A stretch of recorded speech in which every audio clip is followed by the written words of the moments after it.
किसान के पास एक बड़ा डक होता है। डक बहुत सारे अंडे देती है। किसान अंडों को बेचकर बहुत सारे पैसे कमा लेता है और उन्हीं पैसों से एक ट्रक खरीदता है। अब एक दिन डक और किसान अंडे बेचने बाजार जा रहे होते हैं।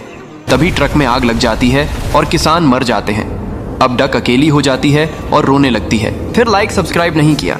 नदी के किनारे कबूतर एक घोंसला बनाती है और फिर उसी में अंडे देती है। फिर कुछ दिनों में अंडों से चूजे निकलते हैं। कबूतर बच्चों की बहुत प्यार करती है। फिर एक दिन तेज तूफान आता है और कबूतर का घोंसला नदी में गिर जाता है और पानी के बहाव के साथ बहने लगता है। फिर एक मगरमच्छ घोंसले को अपनी पीठ पर उठाकर उसे नदी के किनारे ले आता है। कबूतर अपने बच्चों को सुरक्षित देखकर खुश होती है, लेकिन फिर भी रोने लगती है। फिर लाइक सब्सक्राइब नहीं किया। एक मुर्गी रोज एक सोने का अंडा देती थी। गरीब किसान सोने के अंडे को बेचकर अमीर बन जाता है।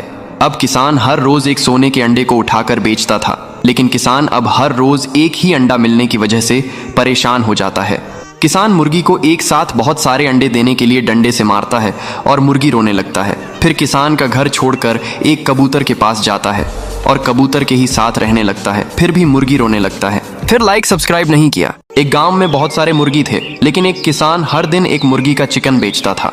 मुर्गियों डर डर के जीती थी। हर मुर्गी जानती थी कि एक दिन उसका भी टाइम आएगा। एक दिन एक मुर्गी एक अंडा देती है, फिर उसमें से चूजा निकलता है। मुर्गी को डर था कि एक दिन उसके बच्चे को भी मार देगा, इसलिए रात के अंधेरे में मुर्गी चूजे को जंगल छोड़ आती है। चूजा चलते हुए सुबह एक कबूतर के पास पहुंच जाता है और कबूतर चूजा को अपने घोंसले में रख लेती हैं। मुर्गी अपने बच्चे की याद करके रो रही होती है। फिर लाइक सब्सक्राइब नहीं किया।